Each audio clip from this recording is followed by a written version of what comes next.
Alrighty. That's right, Karen. This is the Soul Tribe. Like it or not, right? Alrighty. Today's quantum consciousness, and it is don't die with resentment. That's a duh, but then everything's a duh because people don't know things. They don't understand. So, I think sometimes people think that when you die, that all these problems, all these issues die with the body. That's not what happens. So even people check out, kill themselves, take their own life, okay? If they can't handle it, can't stand it, can't face it, well, it doesn't go away. It's going to be right there when they come back in, okay? So don't die with resentments. Think about it. When you think about resentment, think about all the people you resent. Probably quite a few. Think about the energy. Feel into how that makes you feel. It's an angst inside, an uncomfortable feeling within, right? So if you're thinking, like I said, if you're thinking, oh, I'll just leave this all behind, another time around, I'll be better next time. People, this is why we're in the mess that we're in the world, okay? People have not been facing themselves. They've not been looking at anything. They carry over all the angst, and then you come into the world already messed up, okay? Severely messed up. And then, you contribute to the world with those angsts, and look what we got. Look what we got. We got a heartless world, a world full of people who are not connected to the heart, okay? So don't die with resentments. I mean, realistically, clean up anything. You got resentments, you got, feelings of guilt, shame, regret, all that stuff. You don't die with it, okay? So here's what happens. You have a resentment. You don't face it, you don't unravel it, you don't heal it, you don't clear it. Okay, well, here's what's up. Anchors in to your soul imprint. You come into a new body, and it's all there. Okay, in the beginning, because it's like when you first come in, all that subconscious stuff is deeply, deeply, deeply buried. It's when you start, becoming more and more in the world. You know what I mean? Like you start interacting. You have experiences, okay? Pretty soon, you're having reactions.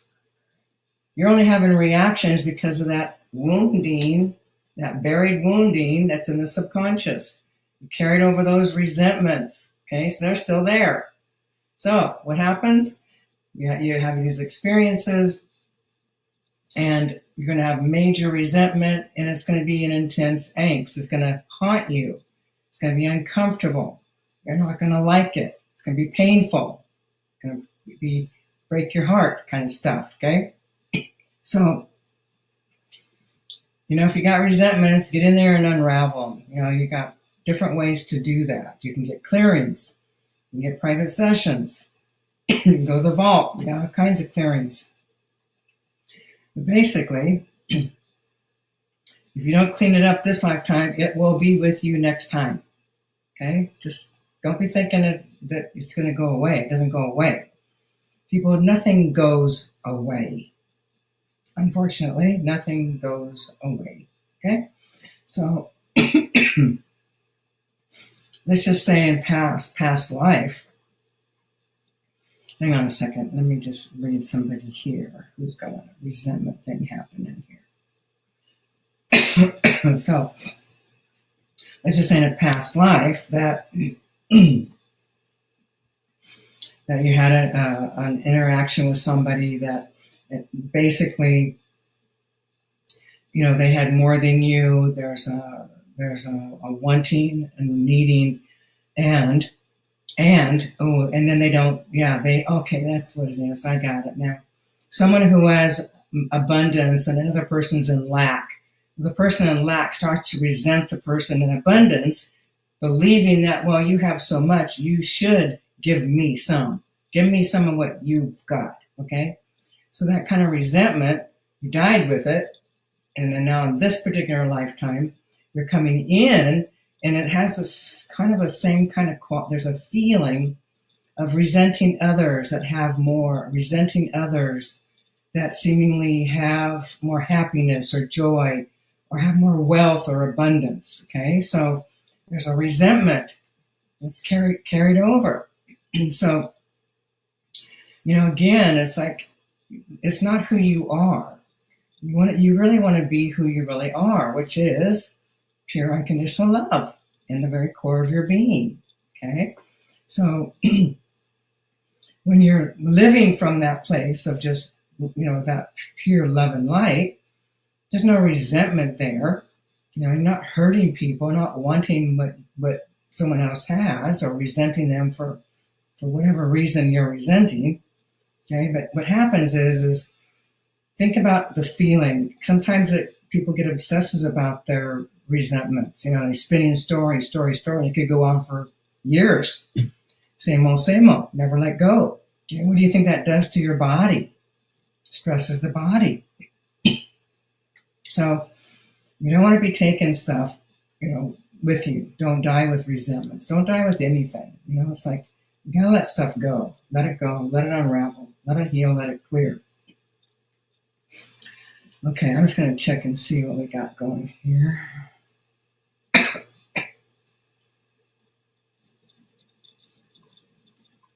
Okay, then how much I got it?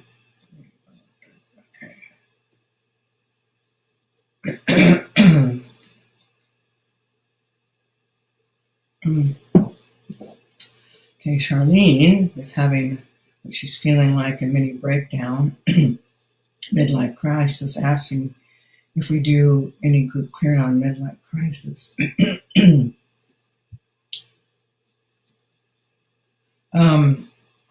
I don't think we've done, Cynthia, we haven't done any midlife crisis, have we? That might be something cool to do. So unfortunately, we don't have anything on that yet, Charlene, but maybe we will. Okay, hang on, what is this? What is Cynthia saying? Yeah. Okay, here's Charlene. Here's another one, Charlene. This is all true. It's true. People will resent you not only if you have more than them, but if you're happy. Ooh, yes, okay. Or not an emotional wreck, okay? It's really true. People will resent you for anything, okay? But you do the same thing, okay? Same in you, same in me. Okay, hang on. What is this, Cynthia? Astral enemies. Ooh, yeah. It was interesting. Yeah. Yep. People have. Yeah. Oh, I just did a little reading on that for somebody. They're holding somebody, and this is probably what's interfering with them.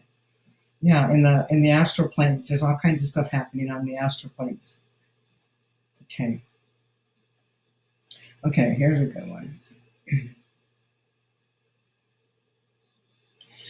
Okay, so jealousy. And the question is, can you explain jealousy? Like, if people are jealous of me, was I jealous of them? It doesn't work like that. Okay, so for jealousy, what happens for people is basically everything comes down to life, death, survival. Okay, so when you start understanding that everyone's behaviors are coming from that place of life, death, survival, because we've all been in dire straits, we've all died of hunger and cold and elements and all kinds of stuff. So there's an innate fear that that we're going to die. Okay, so jealousy, what happens is it's more than that. It's more than just life, death. With jealousy, what happens is people have a lot of wounding, deep unconscious wounding. Okay, there's going to be wounding of feeling like you're not enough, you don't belong, you don't matter. Okay, you're not loved. Okay, these are all core woundings that everyone has to some degree, some more so than others. But what happens is when somebody is really shattered or broken, which most people are and just don't know it, okay, anything that looks like somebody else has a better life than you, in whatever way that looks like, it can start to create this jealousy, this feeling of jealousy and envy. Okay? It's not who you are, but it's coming because of the feelings like I just described. You don't feel important. You don't feel like you matter. Okay? You don't feel seen. You don't feel recognized. So it's always hitting something in the subconscious, an angst in the subconscious inside of people whenever they're feeling any kind of jealousy or envy. And when we look at other people, and they seem to have more, then maybe they seem to be happier or whatever that is, and you can feel that energy coming up inside. What you really want to do is unravel it, clear it, because I promise you, if you clean up the reason why you're having jealousy, you'll unravel lots of unconscious wounding, but more importantly, you won't be feeling jealous anymore. Okay, and it's not like like karma describes things of like I did this to you, you're going to do this to me. This back and forth thing that happens. Okay, so that would be something that someone could say that's a karmic thing, that you were jealous before and now this lifetime you're jealous, and go back even further, and the jealousy thing's been playing out. It's not that, people. There's a misperception around the karmic thing. It's really about the soul not going through an emotion. It's really simple. Okay, people. I seriously started tracking emotions back in 1984. Seriously tracking people's emotions. And I discovered that the same emotions were the same in everybody. We all have the same emotions, okay? And I saw that old stuff, how, ancient, old, fresh, and new, it all had different frequencies, different vibrations, different densities, things of that nature, but it was still the same, okay? And so in that exploration, this is when I began to go deeper and deeper and discovering how all of this works. Okay, how is this carried over? What is this thing, karma? What is that, really? No, it's really about the soul wants to know itself in all ways. Okay, so if you made an agreement, which we do, we've made an agreement, everything we're experiencing, we've agreed, made an agreement.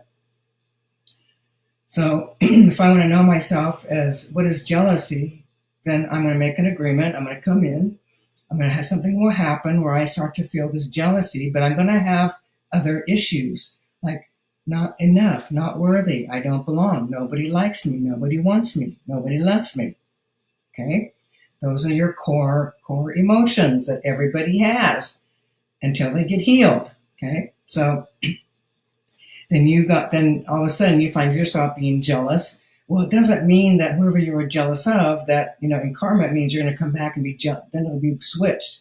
No, what happens is you don't know yourself in it. You don't go through it.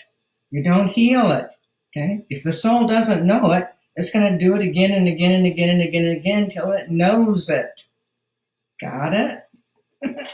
So finally, you got this feeling coming up, jealousy. Okay, I'm giving you some tips here, people, how to unravel your own jealousy and heal a deeper wound. Okay? Use that feeling of jealousy. Let it be there. Don't try to hide it from yourself. Face it. Okay, you're feeling jealous, envy. That person, she's getting married, or she's got a ring, or she's got a house, or he's got whatever. Okay, oh, look at his car, whatever. Everybody has more than me. Jealousy, envy. It's a feeling, and there's an emotion in that. Okay, so when you come in and you're feeling that feeling of jealousy, take that. The trigger is whoever's you're feeling jealous of. That's the trigger. Okay, they're not really doing anything, but you're reacting to them. So you have a reaction. You're feeling jealousy. I'm jealous. I can feel it. How is that? What's that feeling of? What's that feeling? So go in, come in, find what this feels like. Okay, drop into it. So you might feel a deep sadness. Okay, that's what's in there, is a great sadness. Okay, but what you want to do is keep surrendering to any emotion that you're having. Don't stop it. Don't block it. Let it happen, but have it all the way. Like, for example, if you're feeling jealousy and maybe you're hitting some anger in there, resentment, then just really have it, punch pillows, squeeze pillows, choke, whatever. Use the voice, but keep dropping into the emotions. And as you keep dropping in, you're going to start finding all this hurt inside that's actually connected to what I just spoke of. You're not enough, you're not worthy, no one likes you, whatever, okay? You're not loved. So you got to go through the heartache of that. When you do, you come out the other side and you're no longer feeling jealous of anybody, okay? People, it's all the emotional wounding that humanity has that's causing the behaviors that people are doing, how we're acting towards one another, how we treat one another. It's all about the emotion. And again, the basic basis of everything is survival, okay? If you're not loved, you're going to die, right? So if you follow everything back down, it all comes down to survival. So when you understand this, then you stop making yourself wrong, you start punishing everybody else and yourself, and you start doing your inner work. You start listening, oh, I just had a reaction. Oh, that's about me, okay? My book, The Way Back Home, step by step clearly shows you how to do your own inner work through your reactions, okay? Here's another thing. It's honest God for real, people. There's no reaction when that wound is healed. There's no reaction. No zing, no charge, no thought, nothing. It's gone. Okay? All right. Today. Hang on a second. We have an awesome group clearing coming today. And it is on, what is it? It is on, Take It to the Grave series. I just wanted to bring that to awareness. Take It to the Grave series. And it's on grudges. Okay, so today is on grudges. Where'd I go?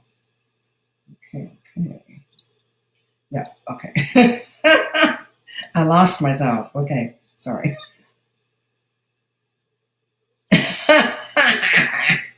You are so funny. Okay, hang on a sec. This is cute. Where's my mouse?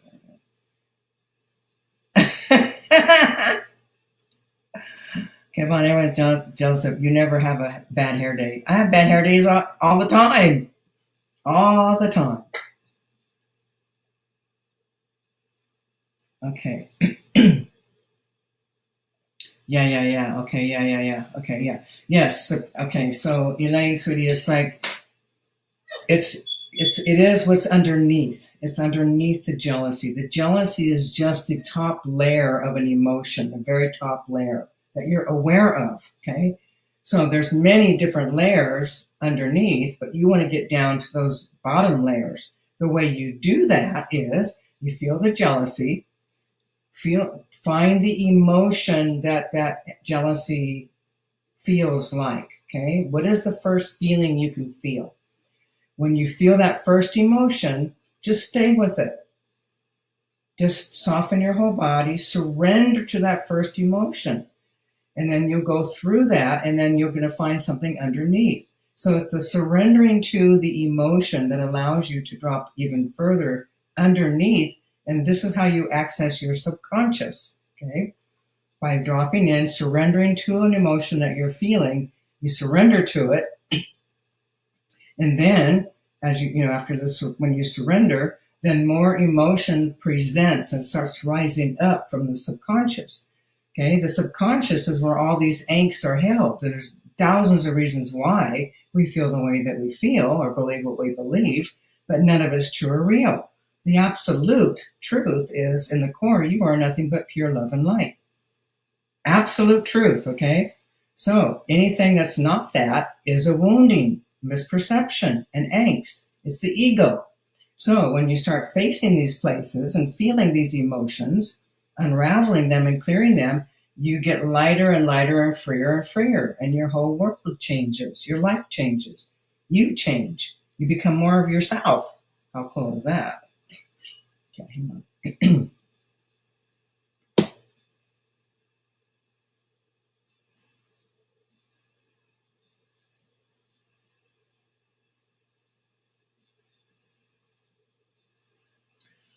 Okay, hang on. What is this? What this is? Okay. Regarding dark forces, can we not shift to parallel versions of ourselves without dark force, as we creating from the void? Light is still matter. Consciousness dictates the universe, peace, love, and light. Yeah. Okay.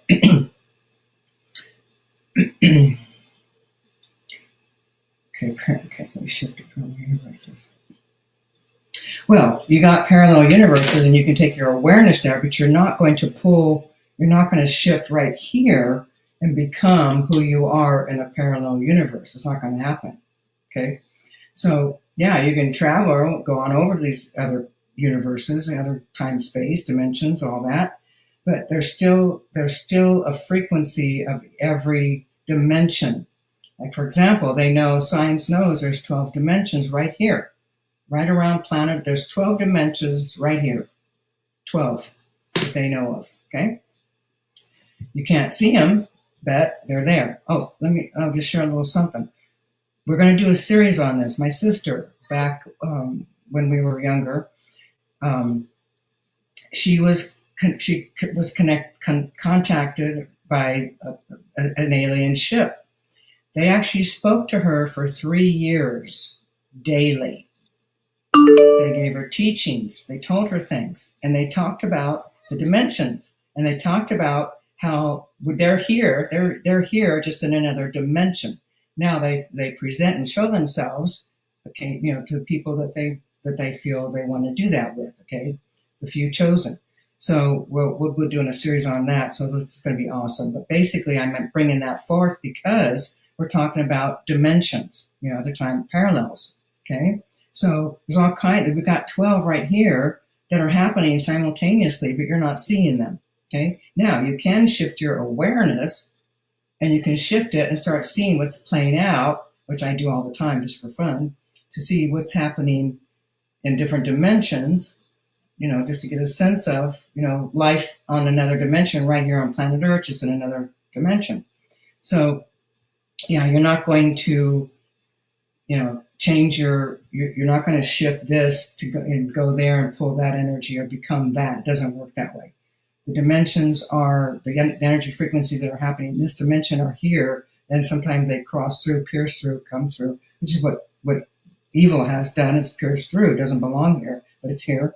Still, we're talking about dimensions and time, space, and realities, and alternate realities, all of that. And it's all simultaneously occurring right here. Okay. And the thing is, though, people, is what you've done here. If you're attacked by dark forces, there's a reason. It happened here, on this here, unless there was something happening where you were doing portals or opening things up, and you pissed off some of these beings, and then they know where you're at, and then no matter where you go, they're going to find you. That's a different story. But basically, in answering your question, you're not going to bring that version of yourself here and be free of dark forces. They see you, they know you, they know exactly what you're doing. Okay.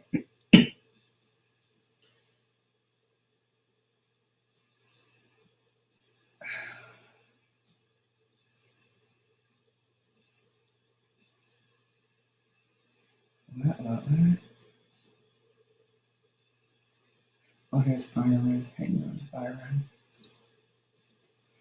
Does survival energy have something to do with anger or rage and stress? Yeah. I mean, anytime you're in survival, you're on edge, right? Think about if you've ever been hungry. I have. Or you're starving. Where you're really, you're starving. You're in survival. You're hungry. Yeah, you're on edge. There's a constant state of agitation. There's an angst happening. You can be angry, frustrated, have a lot of stress, of course. Yeah. So survival energy does cause all of that. It will contribute to it.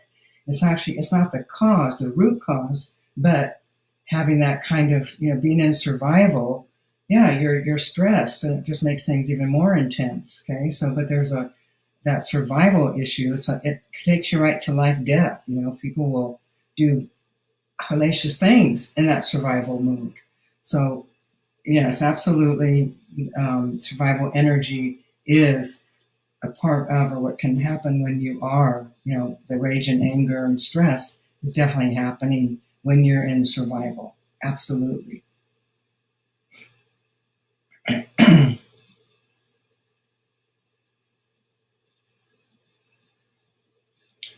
hang on.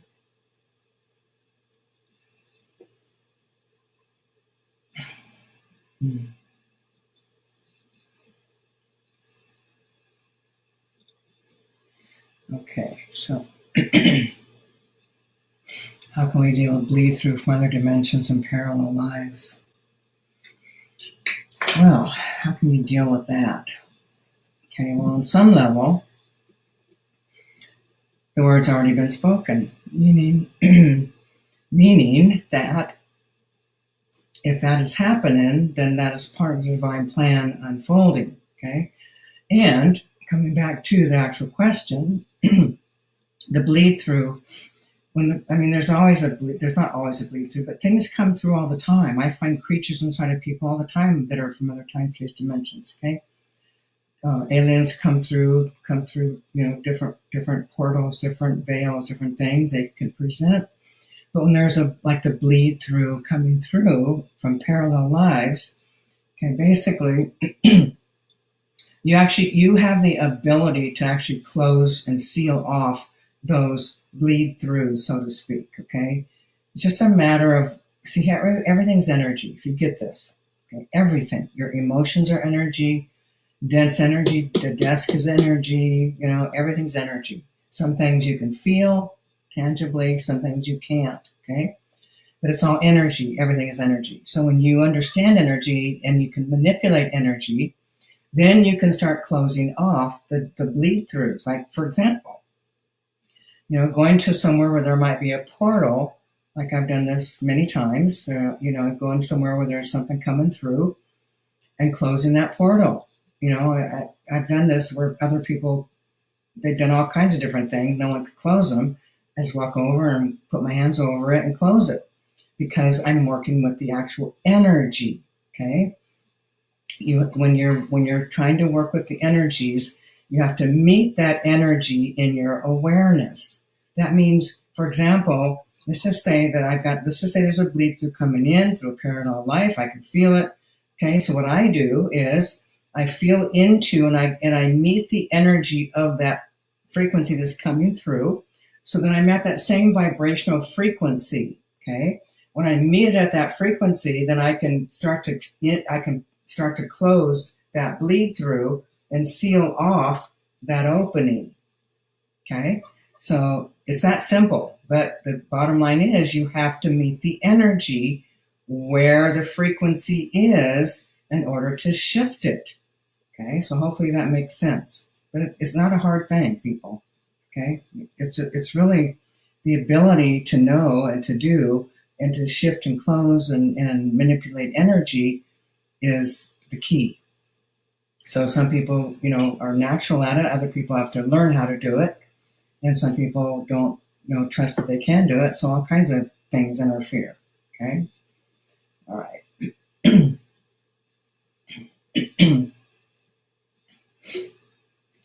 Okay.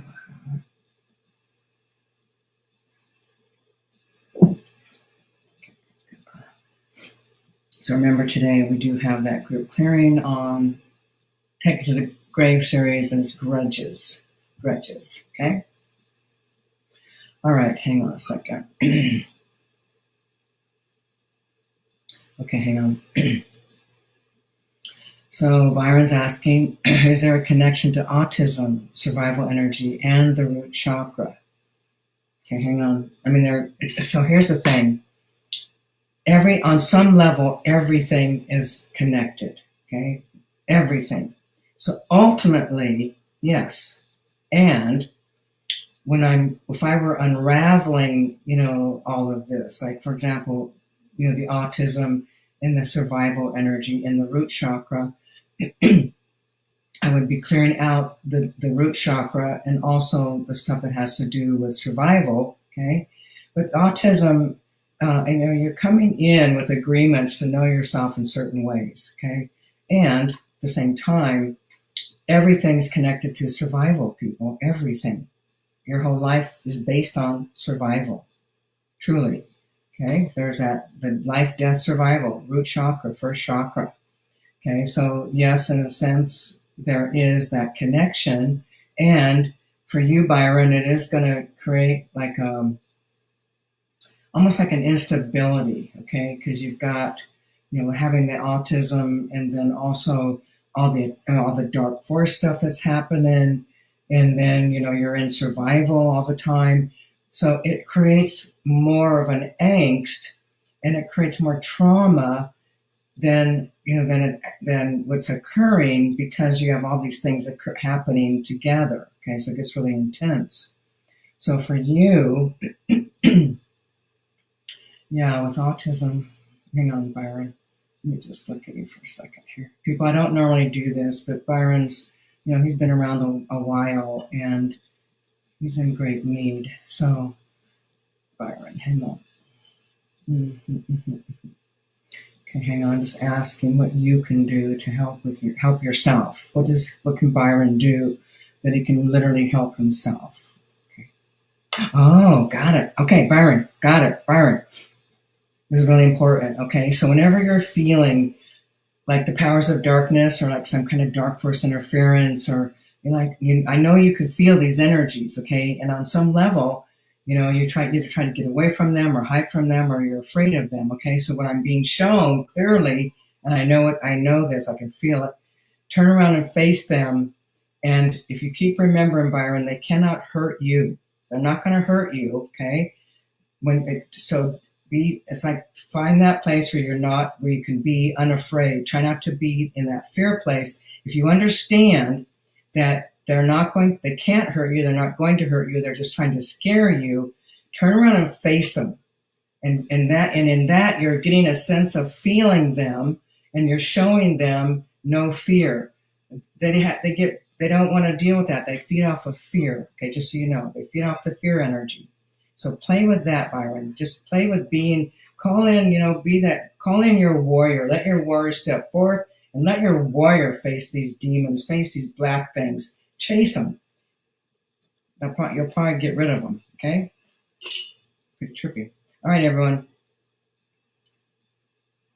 Okay, so I'm late. Okay, all right, guys. So getting ready for the clearing. The clearing coming up. Grudges. Take it to the grave. Hopefully I'll see you there. Until then, bye.